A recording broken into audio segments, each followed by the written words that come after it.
Periyar Maniammai Institute of Science and Technology, Tanjavur. Aerospace engineering with specialization in unmanned aerial vehicle. What is your take on Israel-Iran conflict and how it will affect India in the current scenario?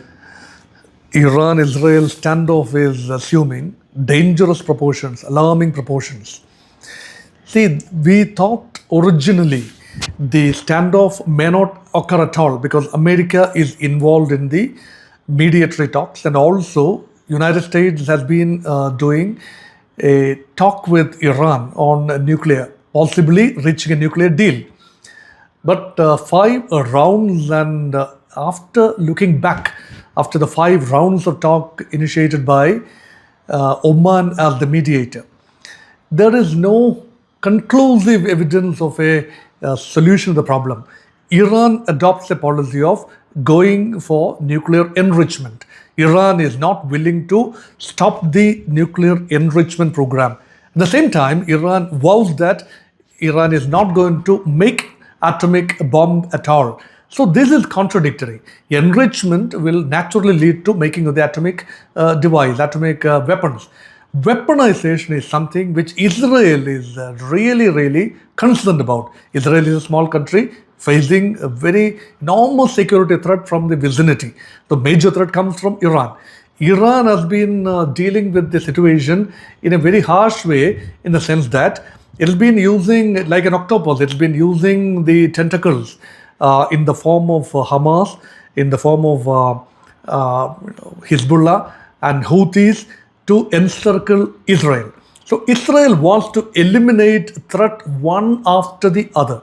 So Hamas is almost wiped out because Gaza is totally dominated by Israel at the moment. And Hezbollah is almost neutralized because they have a truck, no war at all. And the Houthis, continuous, relentless pounding on Houthi centers by Americans and Israel. That is nullifying the Houthi threat also. Now Iran stands almost all alone. Now both the countries face almost a similar kind of threat, security threat. So that is when the nuclear talks between America and Israel, America and Iran came to a standstill. That is an opportunity.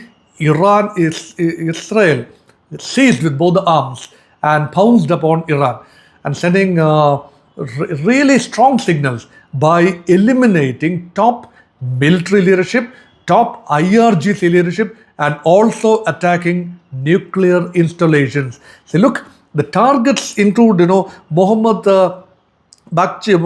Bagheri, the army, the Supreme Commander. Bagheri is the Armed Forces Chief, General Bagheri, eliminated. And also the IRGC Chief, Hussein Salami, is also eliminated. Maybe his residential complex may be attacked or military installation. We are not very sure about it because some of the attacks happened on the residential towers and all that. See, that is catastrophe. So these leaders are eliminated, and also the top advisor to Supreme Leader Ayatollah Ali Khamenei also is eliminated. So pinpointing, see, Israel's policy of pinpointing individuals to eliminate them continues in the case of Iran also. Earlier also, Qasem Soleimani, the IRGC top gun Qasem Soleimani, eliminated a few years back with American assistance. So this kind of assassination continues on the one side.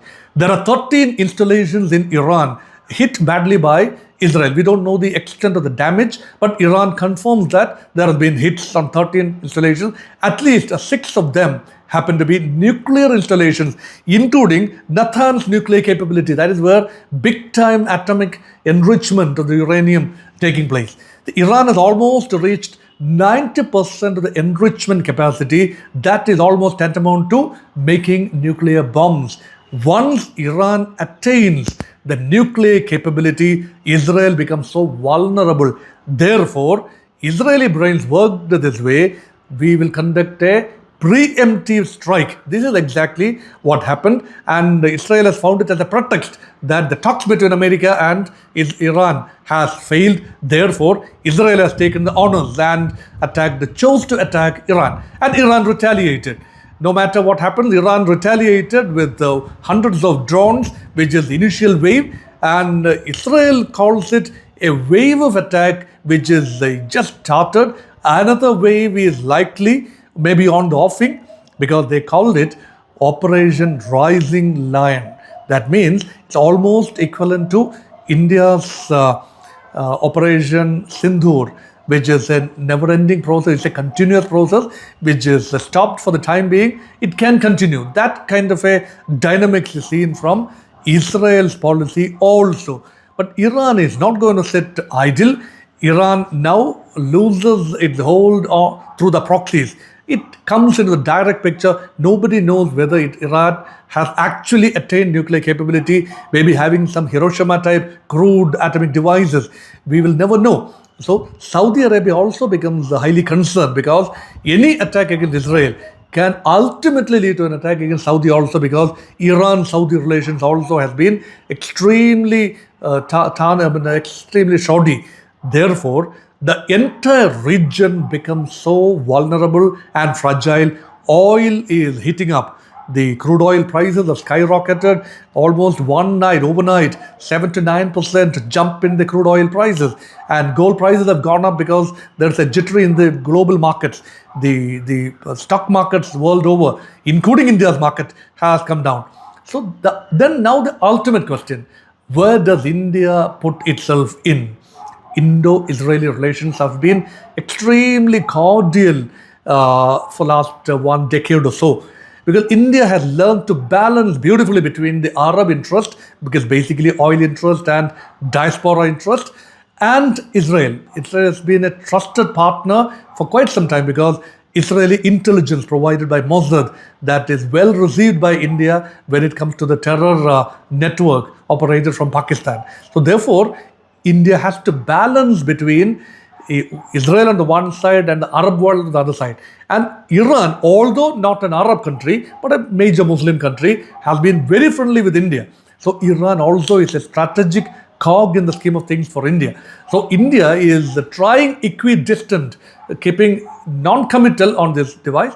And Kerala Chief Minister Pinarayi Vijayan, of course, he has its politics and all that, declaring Israel as a rock state, and that is something which is political, looking at the Muslim votes possibly. So there are nuances, there are several angles to Indian politics to it. But generally, diplomatically, India takes a stand for Israel's right for existence, at the same time the right of Palestine also to exist, and also as an independent state. And Iran-Israel tussle, India is unlikely to take any sides, although India's strategic interests converge with those of Israel when it comes to terror. But Iran, mind you, is not a terror state. It aids and abets terror, all right, but state is not a terror state. Iran is a credible state.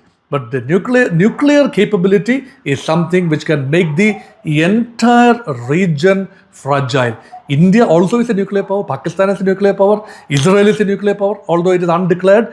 So in Asia, so many nuclear powers in West and South Asia coming into the spectrum is not to India's comfort as well. Therefore, India may not be very much pleased with Iran's nuclear program, although it may not comment on it.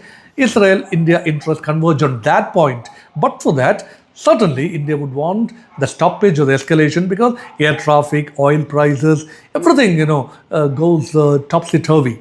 So that is the situation when it comes to escalation between Iran and Israel. Periyar Maniammai Institute of Science and Technology, Tanjavur. Aerospace engineering with specialization in unmanned aerial vehicle.